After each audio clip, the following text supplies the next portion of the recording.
तो आप इसमें अगला हेडिंग डालिए, कैरेक्टरिस्टिक्स ऑफ एडल्ट लर्नर। है ना, ये तो हम लोगों ने एडोलसेंट लर्नर का देख लिया। अब इसमें आप नेक्स्ट हेडिंग डालिए, कैरेक्टरिस्टिक्स ऑफ एडल्ट लर्नर। है ना, characteristics of adult learner.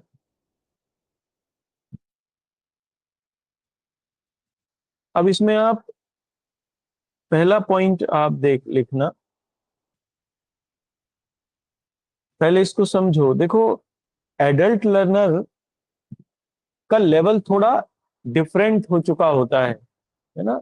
Adult learner का मतलब है कि लगभग 20 साल के बाद के जो लोग हैं लर्निंग प्रोसेस में, उनको हम लोग एडल्ट लर्नर हम लोग कह सकते हैं, आफ्टर 20 ईयर्स।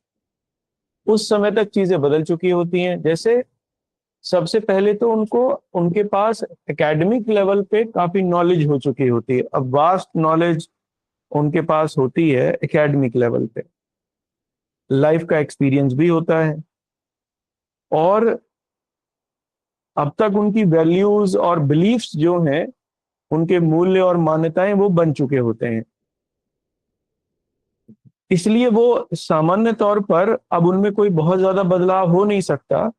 इसलिए जो टीचर है, सिखाने वाला है, उसे इक्वल बेसिस पर ही उनको हैंडल करना पड़ेगा। वो ये मान के चले कि वो भी बराबर है, और जब तक उनका इंटरेस्ट बने रहेगा वो सीखेंगे, और जब उनका इंटरेस्ट बनना बंद हो जाएगा वो छोड़ देते हैं।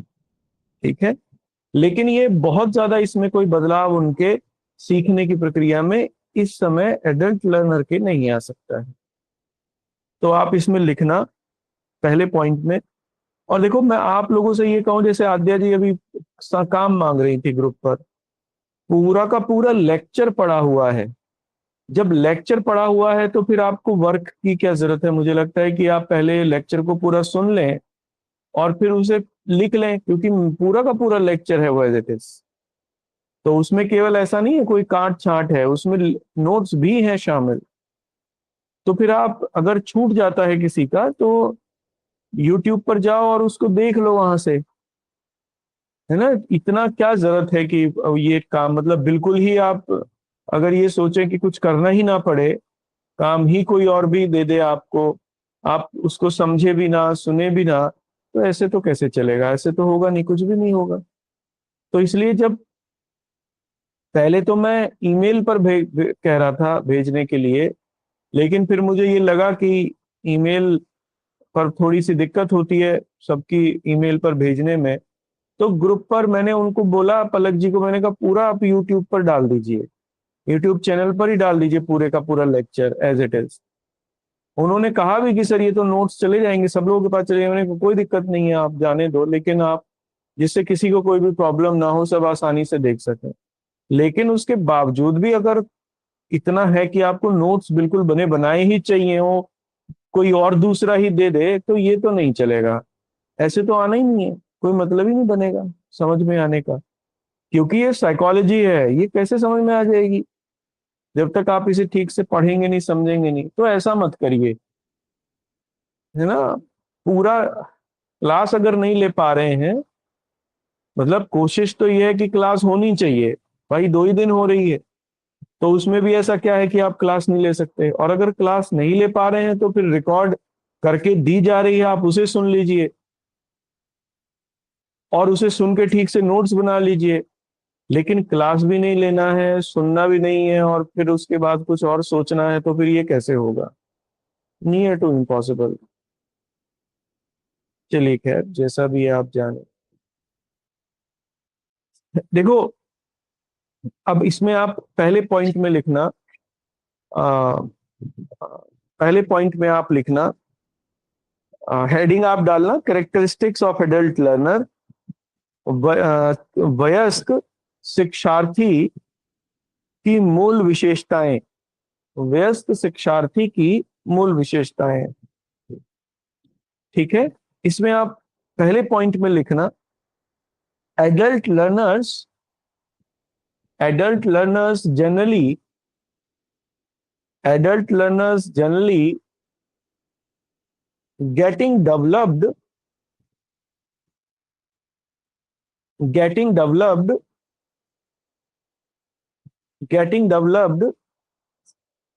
at the age of adulthood. At the age of adulthood. सामान्यतः वयस्क शिक्षार्थी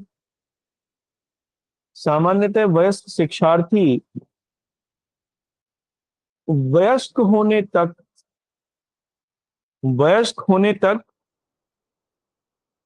अपना शारीरिक एवं मानसिक विकास कर चुके होते हैं। अपना शारीरिक एवं मानसिक विकास कर चुके होते हैं। बट ईच लर्नर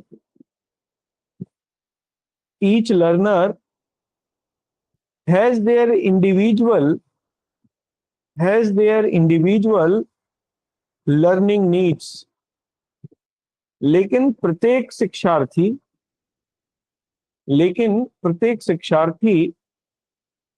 की अपनी सीखने की विशिष्ट आवश्यकताएं होती हैं। ठीक है। अब इसका मतलब ये हुआ कि जो पीडागॉगी है, यानी सिखाने की जो तौर तरीका है, वो चाइल्ड लर्नर का अलग होगा, एडल्ट लर्नर का अलग होगा। तो आप लिखना इसमें the पीडागॉगी applicable to child learner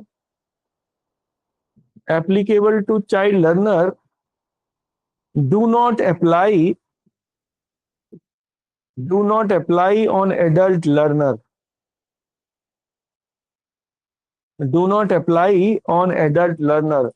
इस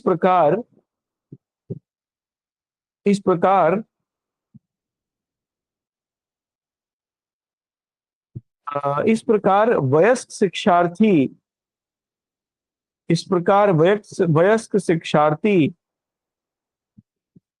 को सिखाने का तरीका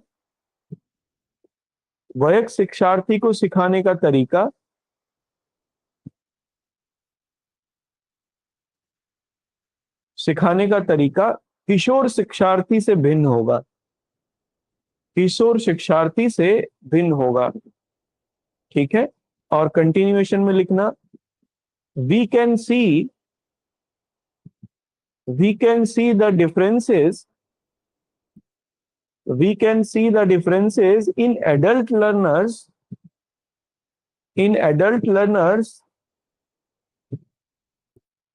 as follows। वयस्क शिक्षार्थी के अंतर्गत सीखने के स्तर पर निम्न भेदों को देखा जा सकता है। पहला लिखना इसमें अगले पॉइंट से, है ना, पैराग्राफ बना के ही लिखना, यानी eight the level of academic.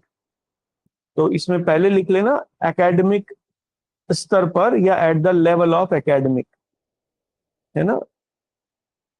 तो इसमें लिखना पहला point, adult learners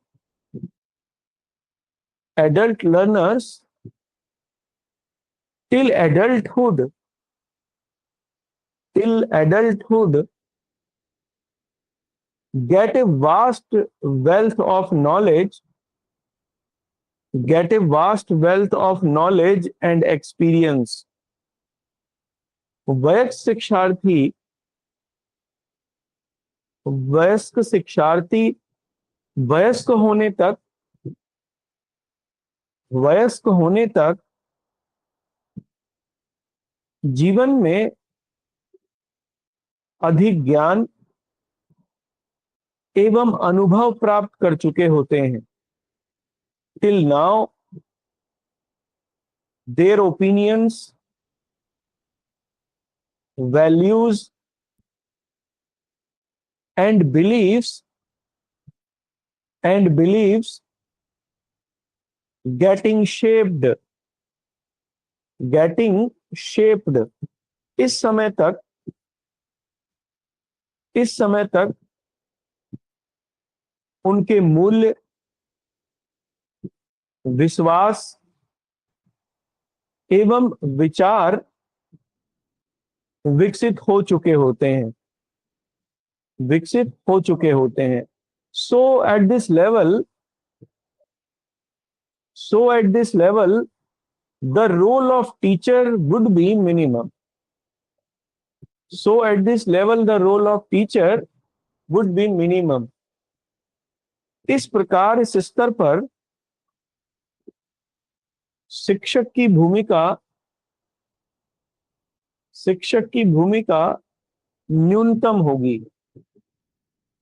teacher would B functions as a facilitator, as a facilitator।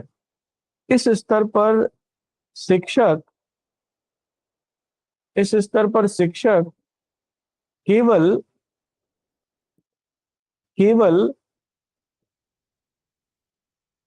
Facilitator को क्या कहेंगे? प्रेरक। नहीं, फैसिलिटेटर मोटिवेटर होता है वो तो। फैसिलिटेटर माने जो फैसिलिटीज को प्रोवाइड कराने वाला हो। फैसिलिटीज को, हाँ सहायक भी होगा, लेकिन फैसिलिटीज को कुछ और कहते हैं। फैसिलिटीज की हिंदी देखो क्या है? फैसिलिटीज, सुविधाएं। तो इसमें लिखना क्या लिखना था, जरा लिखा था, जरा सेंटेंस बोलना हिंदी में।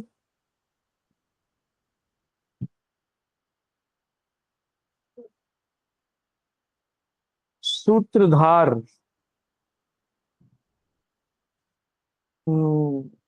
वो जरा सेंटेंस बोलो हिंदी में, पूरा करता हूं फिर उसे। इस स्तर पर शिक्षक क्या क्या मतलब क्या, वो जरा सेंटेंस बोलो हिंदी वाला जो लिखा आपने।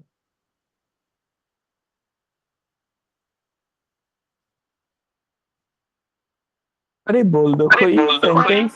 बता रहे थे कि शिक्षक इसके रूप में फंक्शन करता है, तो अरे फैसिलिटेटर का मैंने वो जो देख। सेंटेंस बोला था ना,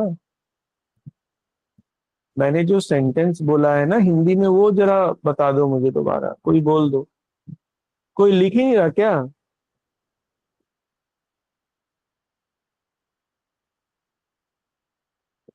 अरे कोई लिख ही नहीं रहा हिंदी। सर इंग्लिश में लिख रहे हैं।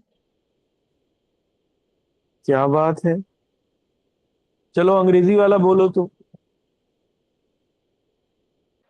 Teacher would be as function as a facilitator। इस प्रकार शिक्षक, हाँ जी गुड इवनिंग, इस प्रकार शिक्षक एक सहयोगी के रूप में कार्य करता है। एक सहयोगी के रूप में कार्य करता है, ठीक है। और अगले पॉइंट में लिखना या कंटिन्यूएशन में लिखना है ना, ऐसे ही। So it is necessary that learner adult learner would be accepted, would be respected। So it is necessary that adult learner would be treat, ऐसा लिखना, adult learner would be treat with respect and equality, with respect and equality। इस प्रकार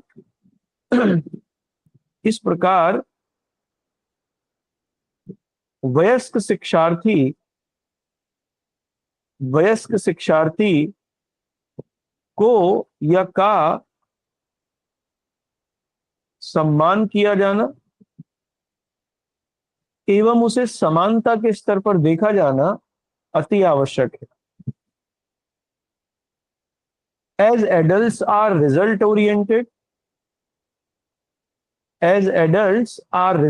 oriented, चूंकि वयस्क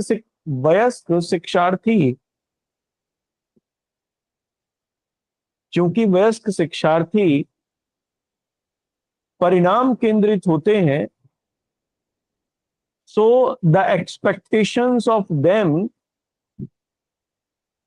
so the expectations of them must be met. इस कारण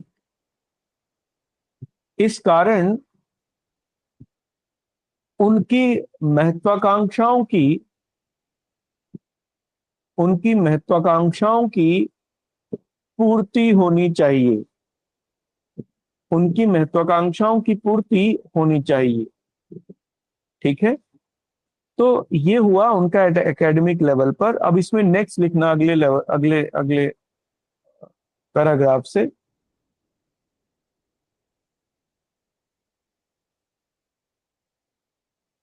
देखो social level पर, अब सोशल लेवल पर देखते हैं ना, एडल्ट सोशल लेवल पर एडल्ट लर्नर्स अपने अपने समूह बना चुके होते हैं, है ना। पहले तो उनके पीयर्स होते हैं।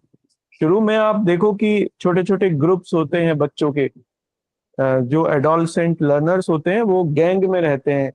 उनके छोटे छोटे गैंग होते हैं, है ना, जिनमें वो रहते हैं और उन्हीं के थ्रू वो सीखते हैं।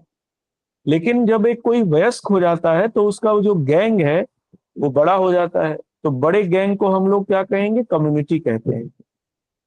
तो जो एडोलसेंट लर्नर है वो एक लर्निंग कम्युनिटी बना लेता है ना। जैसे आप ग्रुप में हो तो group is a learning community. तो हमेशा एडोलसेंट लर्नर्स इस तरीके से लर्निंग कम्युनिटी के रूप में अपने आप को स्थापित करते हैं, दोस्त बनाते हैं, है ना, और आगे जो सीखने की प्रक्रिया है उसमें शामिल होते हैं। इस सब में जो मेन बात होती है वो ये है कि उन्हें समाज से, परिवार से उन्हें सम्मान मिलना चाहिए। They need respect from the society. इसलिए वो इसी क्रम में लगे रहते हैं। और फाइनली, हालांकि एडोलसेंट लर्नर से तो कम, लेकिन चूंकि उनकी एक्सपेक्टेशंस ज्यादा होती हैं सम्मान पाने की, इसलिए कभी अगर सम्मान को ठेस पहुंचे तो फिर वो नाराज भी हो जाते हैं, है ना, वो सीखना बंद भी कर सकते हैं। तो कंटिन्यूएशन में आप लिखना इसमें, at social level, mostly adolescent learners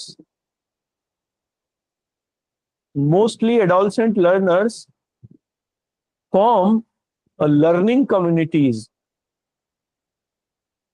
सामाजिक स्तर पर वयस्क शिक्षार्थी सीखने के समूह बना लेते हैं। है ना। कंटिन्यूएशन में लिखना, they learn from these communities वे इन समूहों से सीखते हैं। And also want respect in the society, तथा समाज में सम्मान पाना चाहते हैं। They generally work independently.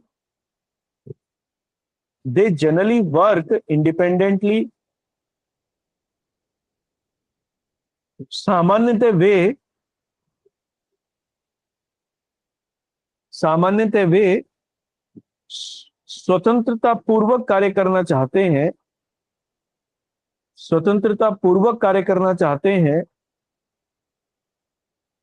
And also want to perform at individual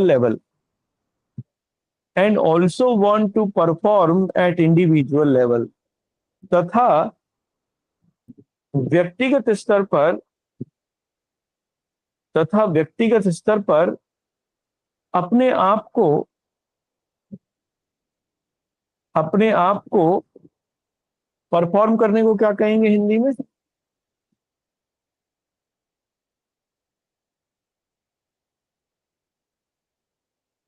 प्रदर्शित करना चाहते हैं। अपने आप को प्रदर्शित करना चाहते हैं, है ना। हाँ, निष्पादन या प्रदर्शन करना चाहते हैं, निष्पादन करना चाहते हैं, निष्पादन लिखिए, निष्पादन वर्ड ज्यादा सही है, तथा व्यक्तिगत स्तर पर स्वयं का निष्पादन करना चाहते हैं, है ना, परफॉर्म करना चाहते हैं। जैसे आप देखो, मान लो आपने अमूमन देखा होगा कि कोई ग्रुप है और उस ग्रुप वो ग्रुप मान लो मिलकर काम करता है, लेकिन उस ग्रुप का एक हेड है कोई, तो जो ग्रुप का हेड है उस ग्रुप के कार्य के सभी अच्छे अच्छे कामों की जिम्मेदारी वो स्वयं ले लेगा, और बुरे, अगर कोई काम खराब हो जाता है तो उसकी जिम्मेदारी पूरे ग्रुप पर डालेगा, है ना। इसलिए वो ये चाहता है कि परफॉर्मेंस जो है वो इंडिविजुअल लेवल पर, यानी उसी के पास हो, परफॉर्मेंस करने का जो, निष्पादन करने का जो पूरा का पूरा काम है वो उसी के पास हो, और वो सब ये करता है सेल्फ रेस्पेक्ट के लिए, और इसके पीछे कोई मोटिव नहीं होता। सेल्फ रेस्पेक्ट इसके पीछे एक मोटिव होता है। अगले पॉइंट से लिखना। अच्छा ये बताओ, जो एडल्ट होते हैं वो इमोशनली स्ट्रांग होते हैं या कंपेरेटिवली वीक होते हैं इमोशनली एडोलसेंट लर्नर्स से? स्ट्रांग होते हैं, है ना, और ऐसे में वो अपने इमोशंस को कंट्रोल भी करना जानते हैं और इन्हें रेगुलेट भी कर लेते हैं एक हद तक। और मान लो अगर कोई नहीं कर पा रहा है तो इसका मतलब अभी भी उसमें बचपना है, कोई बहुत ज्यादा आगे वो आए नहीं लाइफ में। ठीक है, कंटिन्यूएशन में लिखना,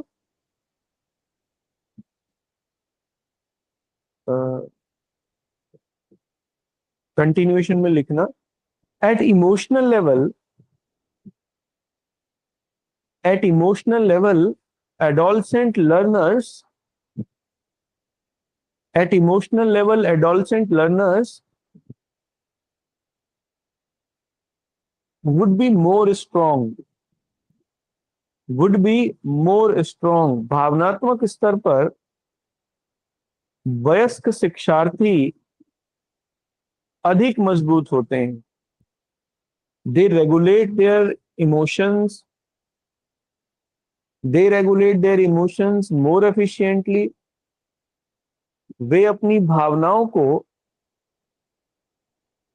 अधिक सक्षमता से नियंत्रित कर पाते हैं, अधिक सक्षमता से नियंत्रित कर पाते हैं। ठीक है,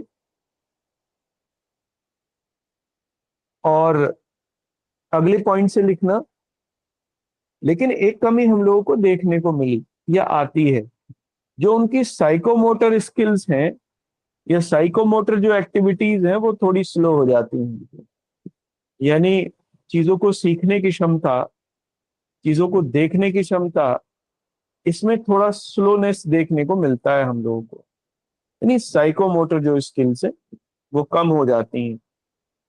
एडोलसेंट लर्नर्स में ये खूब रहती हैं, तुरंत से सीख लेता है वो, है ना। जैसे अभी आपको कहो कोई चीज रटने को कहो तो आपसे रटी नहीं जाएगी भी, लेकिन जब आप छोटे थे बचपन में तो ठीक ठाक रट लेते थे, सारी चीजें रट के ही याद की शुरुआत में। इसका कारण ही यह है कि जो साइकोमोटर स्किल्स हैं वो इस समय कमजोर हैं, होती हैं, एडोलसेंट लर्नर्स में वो ज्यादा होती हैं। तो लिखना, in adolescent learners psychomotor skills, psychomotor skills would be more slow, would be more slow comparatively to या comparatively with adolescent learners, adolescent learners, वयस्क शिक्षार्थियों में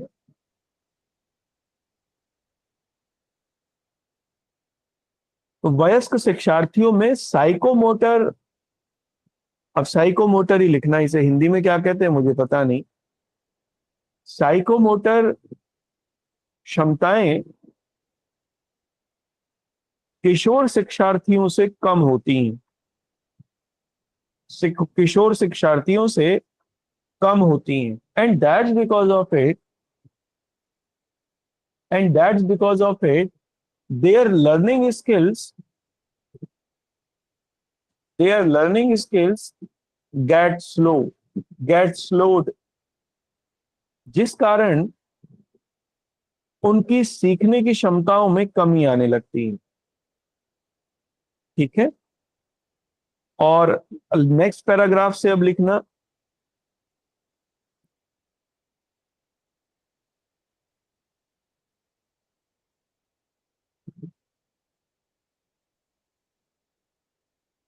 नेक्स्ट पॉइंट से आप लिखना,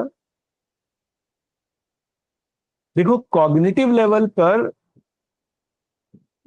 चूंकि उनकी साइकोमोटर स्किल थोड़ी कमजोर हो जाती हैं, तो दो तरीके के चैलेंज उनको देखने को मिलते हैं। एक जगह तो उनमें रटने की क्षमता कम हो जाती है, और दूसरी जगह पर वहीं उनकी एनालाइज करने की क्षमता बढ़ जाती है, विश्लेषण करने की क्षमता बढ़ जाती है। तो उनका कॉग्निशन एक तरीके के द्वंद में होता है, वो विश्लेषित ज्यादा करते हैं चीजों को और सीखते कम है, यानी रटते कम है। विश्लेषण करना उनका ज्यादा रहता है, एनालिसिस उनका लेवल जो है एनालिसिस का वो ज्यादा रहता है। तो आप अगले पॉइंट में लिखना, at cognitive level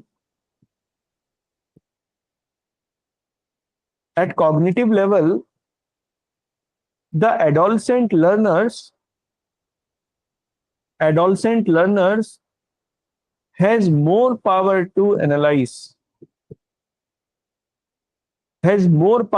analyze, but less power to remember.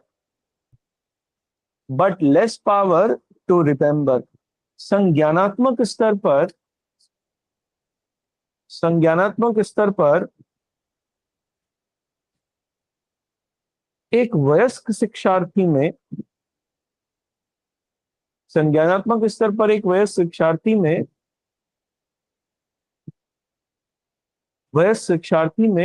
याद रखने की क्षमता में कमी आती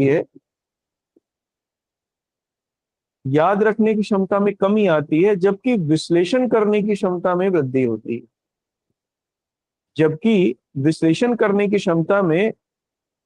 वृद्धि होती है। दे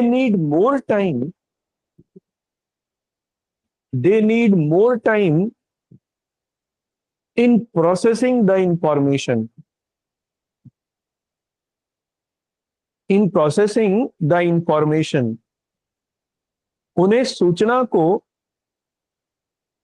उन्हें सूचना के विश्लेषण में अधिक समय लगता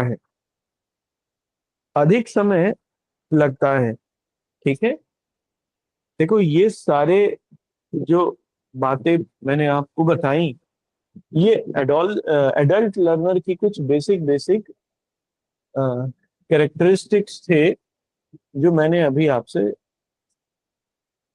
शेयर किए।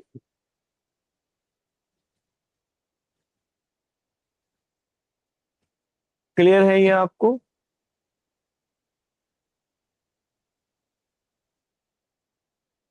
ठीक है, अब इसका मतलब देखो ये हुआ, फाइनली हम लोग ये देख रहे हैं कि हम लोगों को डिफरेंस ठीक ठाक देखने को मिलते हैं, है ना? लर्नर्स में ठीक ठाक डिफरेंस देखने को मिलते हैं। इन डिफरेंस को हम लोग 3-4 पार्ट्स में डिवाइड करके देख सकते हैं। ठीक है, मोटे तौर पर जैसे हम लोगों ने ये देखा इस पूरे डिस्कोर्स से अभी तक के, कि सभी लर्नर्स में एक तो फिजिकल डिफरेंस देखने को मिलता है ना? फिजिकल डिफरेंस सभी में देखने को मिलेगा, कोई मोटा होगा, कोई पतला होगा, कोई छोटा होगा, कोई गोरा होगा, कोई काला होगा, है ना? फिजिकल डिफरेंस आपको सभी में देखने को मिलेगा। ऐसे ही मेंटल डिफरेंस भी देखने को मिलेगा, कोई ज्यादा तेजी से सीख सकता है, कोई धीरे धीरे। मोटर एबिलिटी में भी डिफरेंस देखने को मिलता है, कुछ लोगों में कि जो साइकोमोटर एबिलिटी है वो ज्यादा पावरफुल होती है, तेजी से पकड़ लेते हैं, तेजी से चीजों को एनालाइज कर लेते हैं। इसी क्रम पर, इन ऊपर की क्षमताओं के क्रम पर आगे उनके अचीवमेंट में भी कुछ कुछ चीजों को देखने को मिलेगी, तो बदलाव देखने को मिलेगा। तो कहने का मतलब है कि जो डिफरेंस है वो दोनों में काफी है। ठीक है, वैरायटीज जो है इंडिविजुअल लेवल पर वो लोगों में काफी देखने को मिलती हैं, लेकिन सिखाना तो सबको ही है, और सिखाना इंडिविजुअल लेवल पर भी है। क्योंकि जब इंडिविजुअल लेवल पर सीखने की क्षमताएं अलग अलग हैं, तो फिर हमें कोई ऐसा तरीका निकालना जरूर पड़ेगा जिससे कोई भी व्यक्ति जो इंडिविजुअल लेवल पर सीखना चाहता हो वो ज्यादा से ज्यादा सीख पाए। तो पहले डिफरेंसेस देख लेते हैं इंडिविजुअल लेवल पर, फिर तरीके ढूंढ लेंगे उन डिफरेंसेस को होते हुए भी और ठीक से सिखाने के। क्लियर है ये बात? पहले परेशानी देख लें क्या है, फिर उसका सॉल्यूशन देख लेंगे। बताइए। तो अगले पॉइंट में लिखना, नेक्स्ट पॉइंट से, इस प्रकार उपरोक्त विश्लेषण से यह सिद्ध हो जाता है कि उपरोक्त विश्लेषण से यह सिद्ध हो जाता है कि शिक्षार्थियों में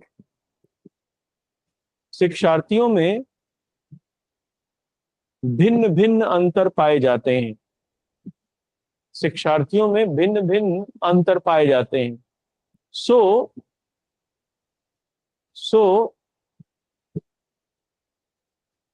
at the level of at the level of analysis, we can state that there is various difference between learners at various levels, है ना। इन भिन्नताओं को निम्न स्तरों पर, या ऐसा लिखना मोटे तौर पर, इन भिन्नताओं को निम्न स्तरों पर देखा जा सकता है। Generally these differences can be seen at these levels। पहला लिखना फिजिकल डिफरेंस,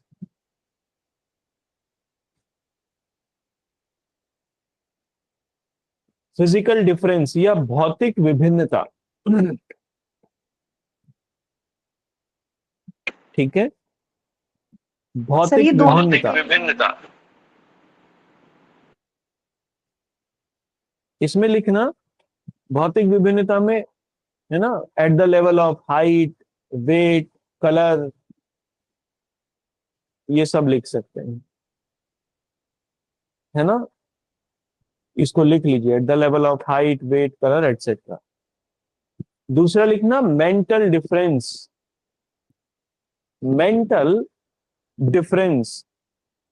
बौद्धिक विभिन्नता। इसको तो आप देख ही सकते हो कि हर व्यक्ति अलग अलग लेवल पर, अपनी इंडिविजुअल लेवल पर मेंटल डिफरेंस रखता ही है। नेक्स्ट लिखना difference at the motor ability, difference at the motor ability. ठीक है,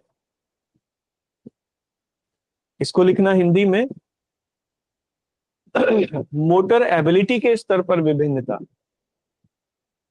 मोटर एबिलिटी के स्तर पर विभिन्नता। मोटर एबिलिटी माने जो शरीर में न्यूरॉन्स हैं वो कितनी तेजी से घूम रहे हैं, जिससे सीखने की क्षमता में वृद्धि हो रही है या नहीं हो रही, इसके लेवल पर। नेक्स्ट लिखना इमोशनल डिफरेंसेस या डिफरेंस एट इमोशनल लेवल, भावनात्मक स्तर पर विभिन्नता। भावनात्मक स्तर पर विभिन्नता लोगों में ये भी देखने को मिलती है। कुछ लोग बहुत ही घाघ प्रकार के होते हैं इमोशनल लेवल पर, कुछ लोग बहुत सॉफ्ट होते हैं इमोशनल लेवल पर। नेक्स्ट लिखना difference at the level of interest, difference at the level of interest, interest and aptitude, aptitude भी लिख लो, दोनों ही लिख लो। Difference at the level of interest and aptitude, अभिवृत्ति, अभिवृत्ति एवं रुचि के स्तर पर विभिन्नता। जैसे कुछ लोगों की रुचियां भिन्न होती हैं, अलग अलग तरीके की होती हैं। एप्टीट्यूड भी फिर उसी तरीके से अलग अलग देखने को मिलेगा। अभिवृत्ति, अभिवृत्ति माने सीखने की क्षमता, तो ये उस आधार पर आपको विभिन्नता देखने को मिलेगी। नेक्स्ट लिखना, difference at the level of moral development, social and moral दोनों लिखना। Difference at the level of social and moral development, सामाजिक एवं नैतिक स्तर पर विभिन्नता, सामाजिक एवं नैतिक स्तर पर विभिन्नता। और लास्ट लिख लीजिए, difference at the level of self, difference at the level of self, स्वयं के स्तर पर विभिन्नता, है ना। कुछ लोग सेल्फ को बहुत बड़ा देखते हैं, जिनमें सेल्फ बहुत बड़ी होती है उनमें बहुत ज्यादा आपको अहंकार या अहम भाव देखने को मिलेगा। ईगो बहुत उनकी स्ट्रांग होगी, ईगो बहुत ज्यादा बड़ी होगी। कुछ लोग सेल्फ को बहुत ज्यादा महत्व नहीं देते, है ना। तो जिन लोगों में ईगो बहुत ज्यादा बड़ी होती है वो आसानी से सीख नहीं पाते, जिन लोगों में सेल्फ की भावना थोड़ी कम होती है वो इजीली सीख पाते हैं। तो ये डिफरेंस है जो लर्नर्स के बीच में देखने को मिलता है। क्लियर है ये डिफरेंस? बताइए बताइए। ये सर अडोलेसेंट एंड अडल्ट दोनों के है ना सभी में सर? है ये। सभी में है। हाँ, और क्या? तो सर इसमें eight the level of social and moral development हाँ, और motor ability both, please explain. ये बताओ, बच्चे में किसी प्रकार की नैतिकता, मोरल वैल्यूज होती हैं क्या? सोशल और मोरल लेवल पर एडोलसेंट और बच्चे जितने भी होते हैं सब एक जैसे होते हैं, अलग अलग होते हैं? अलग अलग होते हैं सर। हाँ, तो वही तो है। वही तो है। और मोटर एबिलिटी भी वही है कि सीखने की क्षमता। सब लोगों में न्यूरॉन्स एक ही लेवल पर फ्लो कर रहे हैं या अलग अलग लेवल पर फ्लो कर रहे हैं? सर यही मतलब समझना है, अलग लेवल कैसे? ब्रेन तो एक ही है ना सर? ब्रेन एक है, लेकिन सब लोगों में न्यूरॉन्स की गति समान थोड़ी होती है। आई बताओ। Don't know. नहीं नहीं, समान नहीं होती है। सब लोगों में न्यूरॉन्स का फ्लो अलग अलग मिलेगा, और इसी आधार पर जो शरीर का ऊर्जा चक्र है उसका उसका अर्थ भी अलग अलग होता है सबका। इसीलिए सब लोगों में सीखने की क्षमता आपको अलग अलग मिलेगी। कुछ लोग जल्दी सीख लेते हैं, कुछ लोगों को सीखने में समय लगता है। ठीक तो है। सर ये इनबिल्ट होता है, इसे बढ़ाया कैसे जा सकता है? और इट इज इनबिल्ट? ये जेनेटिक इंफॉर्मेशन के थ्रू होती है जनरली ये चीज। ये सीधा सीधा जुड़ी हुई होती है जीन से, और जीन्स माता पिता के दोनों के समान होते हैं। तो ये ऐसी चीज है जो जेनेटिक है। हालांकि इसमें चेंज तो कर सकते हैं, हो सकती है, लेकिन बहुत प्रयास करने से होती है। जेनेटिक सूचनाएं जो हम कैरी करते हैं, ट्रेट्स वगैरह, उनमें कोई बहुत ज्यादा बदलाव हम लोग कर नहीं सकते। और अगर थोड़े बहुत बदलाव होते भी हैं तो उसके लिए बहुत प्रैक्टिस करनी पड़ेगी, तब जाके होगा। ठीक है। जैसे कुछ लोगों को चीजें आसानी से याद हो जाती हैं, कुछ लोगों को चीजें को याद करने में थोड़ा समय लगता है, उन्हें बार बार पढ़ना पड़ता है। तो क्या करना पड़ेगा? जिन लोगों को चीजें जल्दी याद हो जाती, जिन लोगों को चीजें धीरे धीरे याद होती हैं, इसका मतलब उनके जो न्यूरॉन्स हैं, जो साइकोमोटर एक्टिविटी है वो स्लो है। अब उसको बहुत ज्यादा नहीं पढ़ाया जा सकता ना। तो फिर क्या करना पड़ेगा? आपको अपनी मेहनत से लगातार ज्यादा पढ़ना पड़ेगा, ज्यादा मेहनत करनी पड़ेगी, चीजों को बार बार रटना पड़ेगा, याद करना पड़ेगा। ऐसा खूब देखने में आया है कि कोई आदमी 4 घंटे में पूरी पढ़ाई कर लेता है, कोई आदमी उसी पढ़ाई को जितनी वो 4 में कर रहा है दूसरा 8 में करेगा, कुछ लोग 10-12 में भी करते हैं। तो that is difference between psychomotor abilities. कुछ लोग जो सोचते हैं वो बोल नहीं पाते, जो बोलते हैं वो लिख नहीं पाते, जो सोचते हैं वो लिख नहीं पाते, जो लिखते हैं उसको बोल नहीं पाते। That is all difference in psychomotor abilities. इसलिए आपने कई बार देखा होगा कि आप किताब पढ़िए तो उस किताब में क्या लाइन लिखी है, क्या वर्ड लिखा है, वो आप पढ़ नहीं पाएंगे ठीक से। आप जल्दी जल्दी पढ़िए, आपके वो छूटते चले जाएंगे या फिर उच्चारण सही नहीं आएगा, pronunciation. That is also a psychomotor ability. लेकिन कुछ लोग बहुत आसानी से कर लेते हैं ये सब काम, है ना। हाँ, मूवमेंट ऑफ बॉडी भी इसमें शामिल है ना। और जैसा अभी लुबना ने कहा कि लिखने की पावर भी उसमें शामिल होती है। जो सोच रहे हैं हम लोग उसी को लिखें और उसी सेंस में लिखें, that is also a part of psychomotor ability. लेकिन ये डिफरेंस देखने को मिलता है सब लोगों में, अलग अलग लेवल पर ये डिफरेंस देखने को मिलता है। ठीक है, अब इसका तरीका क्या है, इसको सॉल्व, इसको ठीक करने का। तो कुछ मॉडल हैं।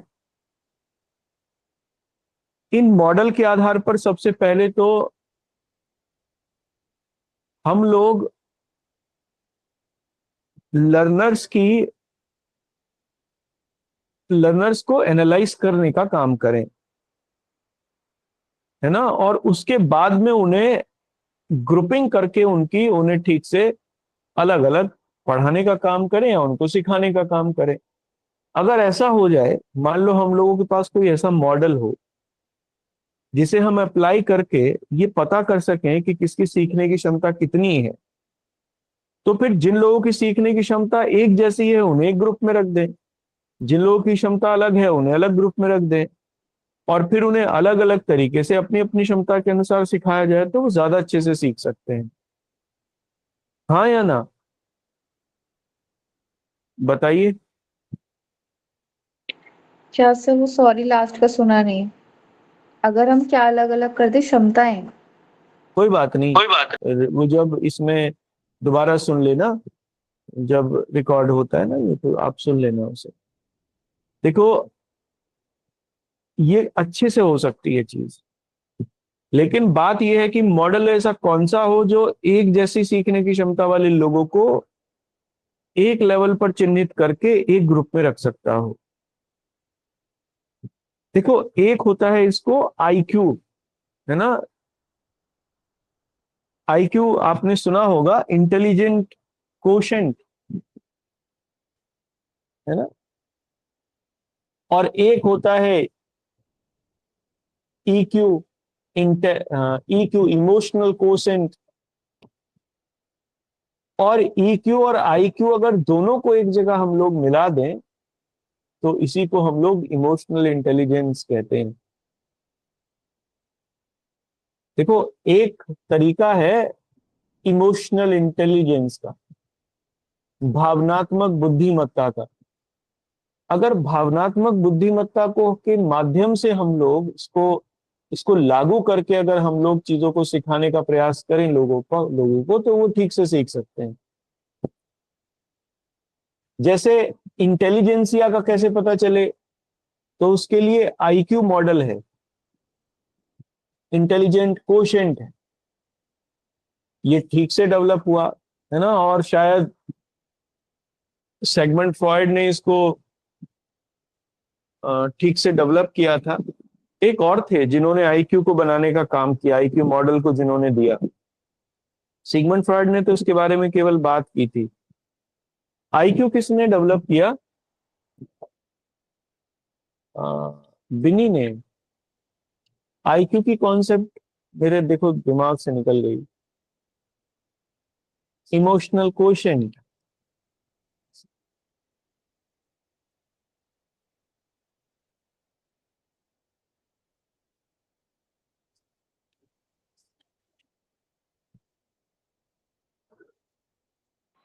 Alfred Binet. अल्फ्रेड, ओके चलो।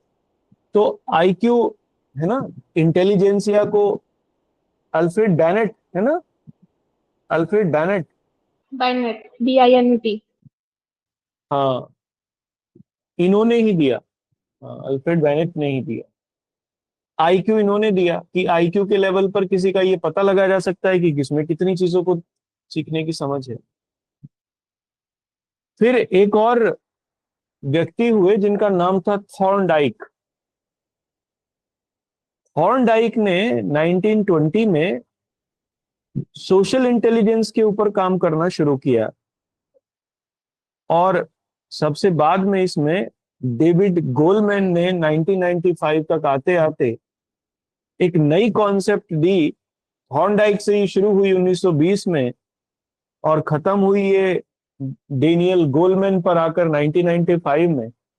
इन्होंने कहा कि अगर सबसे अच्छी कोई चीज है किसी को परखने की, उसके वो कितना अवेयर है, या कितना इंटेलिजेंट है, या वो कितना अ, सक्षम है चीजों को सीखने में और करने में, तो उन्होंने कहा आप इसके लिए इमोशनल इंटेलिजेंस को देखो या भावनात्मक बुद्धिमत्ता को देखो। इसलिए इमोशनल इंटेलिजेंस का जो मॉडल है इस समय, वो सबसे ज्यादा कारगर है। ये जो डाइवर्सिटी देखने को मिलती है अलग अलग लोगों में अलग अलग लेवल पर, इसको पहचानने का, और फिर इस पहचान के इसका विश्लेषण करके और अलग अलग तरीके अडॉप्ट करके सिखाने का। तो हम अब अगले पॉइंट में जो देखेंगे वो देखेंगे इमोशनल इंटेलिजेंस क्या है ना। इमोशनल इंटेलिजेंस इमोशनल कोशेंट और इंटेलिजेंट कोशेंट, ईक्यू और आईक्यू, दोनों से को बना के, दोनों को मिला के ये बनती है। ठीक है, तो आप अगला इसमें हेडिंग डाल लीजिए मेरे हिसाब से इमोशनल इंटेलिजेंस, और हिंदी में इसे कहते हैं भावनात्मक बुद्धिमत्ता। इमोशनल इंटेलिजेंस या भावनात्मक बुद्धिमत्ता, ये सबसे इंपॉर्टेंट प्रयोग है जो कि लर्निंग में और टीचिंग में किया जाता है। ठीक है, इसे हम लोग कल देखेंगे, आज यहीं तक रखते हैं। कोई क्वेरी है तो आप मुझे बता दीजिए। इमोशनल इंटेलिजेंस का मॉडल कल देखेंगे। चलिए ठीक है, यहाँ तक रखते हैं। Okay, thank you.